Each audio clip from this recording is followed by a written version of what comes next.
নমস্কার বন্ধুরা, মনের চ্যানেলে তোমাদের সবাইকে জানাই অনেক স্বাগত। আশা করি তোমরা সকলে খুব ভালো আছো। আজ আমি তোমাদের সামনে ডিম তরকারি একটি রেসিপি নিয়ে হাজির হয়েছি। তরকা তো তোমরা কম বেশি প্রত্যেকেই করে থাকো, তবে আমি আজ তোমাদেরকে খুব সহজ পদ্ধতিতে এই তরকা তৈরি করে দেখাবো। তো চলো এখন বেশি কথা না বলে রেসিপিটা দেখে নেওয়া যাক। তরকা তৈরি করার জন্য সবার প্রথমে আমি এখানে 200 গ্রাম তরকার ডাল নিয়ে নিয়েছি। সেটা খুব ভালো করে ধুয়ে নিয়ে এরপর আমি এটাকে 2-3 ঘন্টা ভিজতে দেব। এরপর আমি প্রেসার কুকারের মধ্যে সামান্য একটু নুন দিয়ে 3-4টা সিটি দিয়ে খুব ভালো করে সেদ্ধ করে নেব। ডাল তো খুব ভালো মতন সেদ্ধ হয়ে গেছে। এটা একটু লক্ষ্য করে সেদ্ধ করতে হবে যে ডাল যাতে খুব ভালোভাবে সেদ্ধ হয়ে যায় অথচ গলে না যায়। ডাল সেদ্ধ করে নিয়ে আমি গ্যাসে কড়াই বসিয়ে দিয়েছি তরকাটা তৈরি করে নেবার জন্যে। তা সবার প্রথমে আমি পরিমাণ মতন তেল দিয়ে দিয়েছি। তেলটা যখন খুব ভালোভাবে গরম হয়ে গেছে তখন তার মধ্যে আমি জিরে, তেজপাতা, শুকনো লঙ্কা ফোড়ন দিয়ে দিয়েছি। ফোড়নটা একটু নাড়াচাড়া করে এরপর আমি এর মধ্যে দিয়ে দিয়েছি একটা গোটা কুচনো পেঁয়াজ। পেঁয়াজটাকে এখন এই তেলের মধ্যে কিন্তু খানিকক্ষণ খুব ভালো করে একদম লাল করে ভেজে নেব।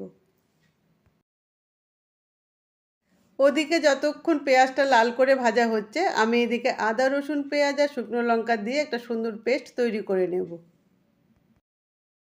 পেঁয়াজ যখন খুব ভালোভাবে লাল লাল করে ভাজা হয়ে যাবে তখন আমি তার মধ্যে দিয়ে দেব আমি যে আদা রসুন পেঁয়াজ আর শুকনো লঙ্কার পেস্টটা তৈরি করলাম সেই পেস্টটাকে এখন আমি এর মধ্যে দিয়ে দেব।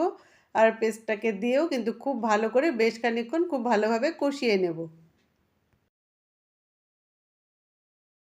আদা রসুন পেঁয়াজের পেস্ট যখন খানিকটা কষানো হয়ে যাবে তখন আমি তার মধ্যে দিয়ে দেবো 1 চামচ হলুদ গুঁড়ো, 1 চামচ জিরের গুঁড়ো, কিছুটা ধনেপাতা কুচি, একটা গোটা টমেটো আর 1 চামচ বিট নুন। এই সমস্ত কিছু দিয়ে কিন্তু খুব ভালো করে আবার বেশ খানিকক্ষণ কষিয়ে নিতে হবে।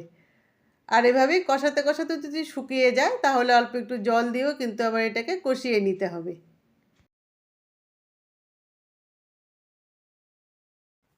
এই ডিম তড়কা তৈরি করা তো একদমই সহজ। সকাল বা বিকেলে টিফিনে গরম গরম রুটির সাথে এরকম তড়কা হলে তো সকলেই খেতে ভীষণ পছন্দ করে। আমি খুব সহজ পদ্ধতিতে তোমাদের তৈরি করে দেখাচ্ছি।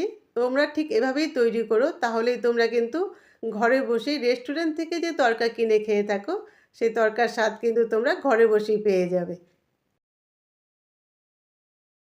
এইভাবে সমস্ত মশলা যখন খুব ভালোভাবে কষানো হয়ে যাবে আর এই মশলা থেকে খুব সুন্দর গন্ধ বেরোতে শুরু করবে তখন আমি এর মধ্যে দিয়ে দেবো সেদ্ধ করে রাখা ডালটা। আর ডালটাকে দিয়েও এই মশলার সাথে কিন্তু বেশ খানিকক্ষণ খুব ভালোভাবে মিশিয়ে নিতে হবে। আমি এখানে কালো তরকার যে ডালটা হয় সেই ডালটা ব্যবহার করেছি। তোমরা চাইলে কিন্তু সবুজ রঙের যে তরকার ডাল হয় সেটাও ব্যবহার করতে পারো, তাহলেও কিন্তু এর স্বাদের কোনো রকম তফাৎ হবে না।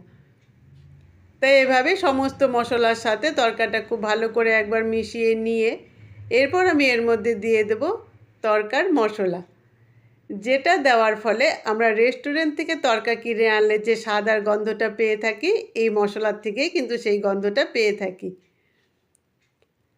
তাই এভাবে তরকার মশলাটাকে দিয়ে আমি কিন্তু এখন বেশ খানিকক্ষণ আবার ভালোভাবে মিশিয়ে নেব। আর এভাবে মিশিয়ে নেবার পর এরপর আমি এর মধ্যে দিয়ে দেব খানিকটা জল, যাতে সমস্ত কিছু খুব ভালোভাবে একদম মিশে গিয়ে একদম মাখো মাখো হয়ে যায়। তার জন্যে কিন্তু এই জলটা দিয়ে খানিকক্ষণ ফুটিয়ে নিতে হবে। এভাবে ডাল যখন খানিকটা ফুটে উঠবে তখন আমি এর মধ্যে দিয়ে দেবো স্বাদ অনুযায়ী নুন। এর আগে আমি দুবার নুন দিয়েছিলাম, একবার ডাল সেদ্ধর সময় আর একবার মশলা কষানোর সময়। তোমরা সবসময় নিজেদের স্বাদ অনুযায়ী নুনটা দিয়ে নেবে। আর এভাবে 8 থেকে 10 মিনিট ডাল যখন খুব ভালোভাবে ফুটে উঠবে আর একটা মাখো মাখো ভাব চলে আসবে তখনই কিন্তু তৈরি হয়ে যাবে তড়কা। এখন আমার এটা কিছুটা বাকি আছে, কেননা আমি এটা ডিম তড়কা তৈরি করব। তাই এখন আমি এটাকে নামিয়ে নিয়ে কিন্তু এখন এর মধ্যে আমি ডিমটা দিয়ে আমি ডিম তড়কা তৈরি করে নেব। এবার তড়কা নামিয়ে নিয়ে ডিম তড়কা তৈরি করার জন্য আমি আবার গ্যাসে কড়াই বসিয়ে দিই, তাতে পরিমাণ মতন তেল দিয়ে দিয়েছি। তেল যখন খুব ভালোভাবে গরম হয়ে গেছে তখন তার মধ্যে আমি দুটো ডিম ছেড়ে দিয়েছি। এবার এই তেলের মধ্যে ডিমটাকে খুব ভালোভাবে ভেজে নেব, তবে তার আগে এর মধ্যে আমি সামান্য একটু নুন দিয়ে দেব।